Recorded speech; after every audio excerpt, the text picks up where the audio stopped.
So as we load into the game, I'm going to take this moment to talk a little bit about the cinematic art that you saw just now. Obviously, we're not trying to go for photorealistic. We really are. We have what we consider to be one of the best concept art teams in the industry, and we felt that it was as a great, compelling way to use some of this concept art in a way to communicate storytelling. And so, our cinematic style is much more of a handcrafted, painterly style as opposed to photorealistic, which we feel photorealistic can quickly get out of date depending on what technology is using, whereas great art is forever. And so we want our world, both reflected through things like the cinematics as well as the engine, to feel like you are literally walking in the middle of a great piece of fantasy art. You don't want to miss a chance for glory, do you? So we're going to go ahead and we are outside the great city of Holbrick, and we've just arrived in time for the annual Great Hunt. And we're going to talk to this NPC here, Thora, to learn how we can participate in the Great Hunt. Part of this year's Great Hunt? I am. Tell me what I must do to prove myself. Hunt down 3 of the wildest animals you can find. Take trophies from each of your kills and present them to Ido. Whoever has the best trophies and whose bravery is the greatest gets to join the Great Hunt. Newt Whitebear has said this season's event will be one of the most dangerous, so be ready. I've even heard the renowned Heir Stegolken might attend. I look forward to impressing them both, after I've earned my place in the hunt. For glory! Okay, so you'll see on the upper right that what appeared is the Great Hunt. The Great Hunt is part of the personal story. You'll see across the game engine, there are these NPCs or markers with the green starburst. What we wanted to do is make sure that it was very clear what parts of the game are moving your personal story ahead. The personal story to a lot of people is one of the most important things they have in the game. That's very different from other types of content that you'll experience. So here we've gone ahead and talked to a tracker to help us flesh out the Minotaur. We need to collect a trophy off of them. So this would be a good time for us to talk just broadly about how the Guardian plays relative to other professions. The Guardian is a heavy armor profession, but with magical abilities. The three virtues that are represented up here in the UI are one of the things. Here, I'm going to turn the volume down a little bit. Okay. Are 3 of the things that distinguish the Guardian as a profession. Inherently, the Guardian has these 3 virtues that empower them to do mystical things. Like, for one, justice. The virtue of justice allows their attacks to have a burning effect. The virtue of courage allows them to shrug off blows.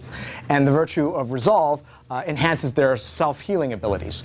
Now, these are incredibly powerful abilities that make the Guardian a force to be reckoned with. But what makes the Guardian very distinct is that the Guardian can then choose, when they're surrounded by other players, to sacrifice a virtue in order to benefit the greater good.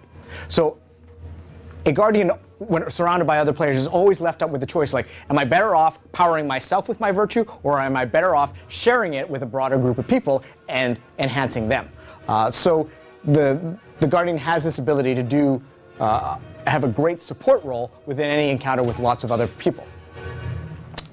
So as we go through the hunt, you'll see one of the things that Sarah just did is interact with the environment to bait the trap to summon these skelk. It was very important for us to go ahead and have elements in the environment that you can actually, interact with, do things with, and again, be more immersed. Let's see. So we've gone ahead. She's been very efficient. She's gone ahead and collected all of the trophies needed. So now we're going to present these to Ido the Tanner and hopefully get qualified for the Great Hunt. As we run through this area, if you've seen the human area that we showed last year, you'll notice that the field, the appearance, all the ambient weather effects are great at kind of setting the mood for the Norn environment, which is this misty morning, Nordic feel. Hail, Hunter. I'm the local leather worker. I know the name. Show me your kills, and I'll make them into trophies you'll be proud to show at the moot. Drinking, singing, and boasting. I love a good old-fashioned moot. Others say their parties for holidays, but I say every day of lives worth celebrating. Hey, Newt, look at these impressive trophies. Worthy of the great hunt, I'd say. Indeed. You are skilled enough to defeat your prey, and wise enough to revere their spirits. You are worthy to join in this year's great hunt. By my own hand, I brought the mighty worm is Sormir. He waits above in the plateau for one such as you to challenge him. The great heir Stegalkin watches over him now, waiting for the hunt to commence. When it is time, you and the others will go to the high ground over the valley. There you will face a sword. Claim victory, if you can. I can and I will.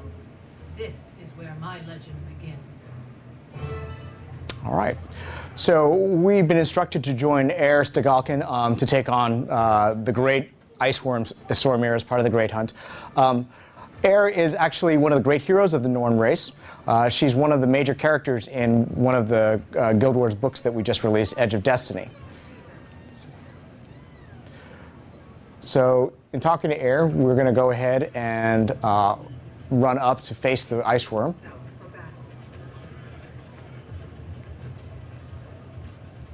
May snow leopards spot danger in your path. So we're being joined both by other players that we have joining us from ArenaNet, and as well as NPCs. And the wisdom to understand. Walk with the pack. In the eyes of wolf, we are all brothers and sisters.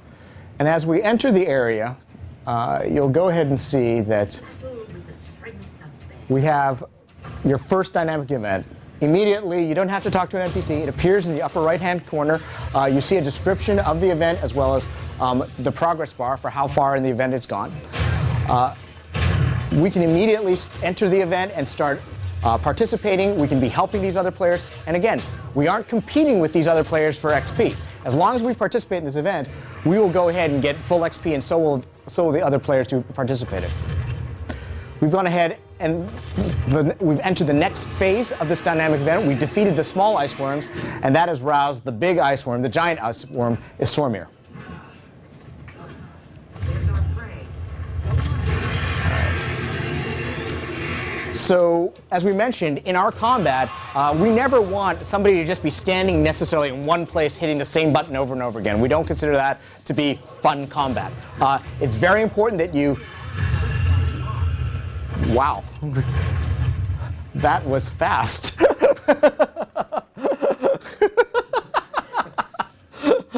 That is the fastest I've ever seen the worm go down. Damn. Well, we can talk a little bit more combat in settlement. Thank you. It was a hard-fought battle, and I'm proud of my part in it. An excellent beginning to your legend, friend. You know, a lot of folks around here have problems. That is one of the things I will say about having a game with dynamic events. The strength of the dynamic event is that it's unpredictable. Things can happen faster or sooner than you thought, and that is great from a gameplay perspective. It can make it difficult from a demo perspective. Then we will see how my legend grows. Okay, so we'll go ahead and claim the rewards that we got from participating in the Great Hunt. And before we leave this area, let's just go ahead and show them the scouting system. Hey, Slayer of this Sormir, if you want to hear about more ways to gain glory, talk to me. So, as we know in MMOs, there are a great variety of ways to play the game and experience content. There are people who just love to explore completely freeform and discover things as they come. And you know, Guild Wars 2 is going to be great for that because they'll be able to experience whatever dynamic events they run into. However, there are certain people who would prefer that an MMO do a better job of telling them where to go, what to do. And for that reason, we had the scout system. Do we want to pull that? Can we pull that map up again? Yeah. This valley is a secret. So you see that we go ahead and mark places on the map with these hearts. These hearts are generally hotbeds of dynamic event activity, and so by guiding you into those areas, you will discover the dynamic events and experience them as well.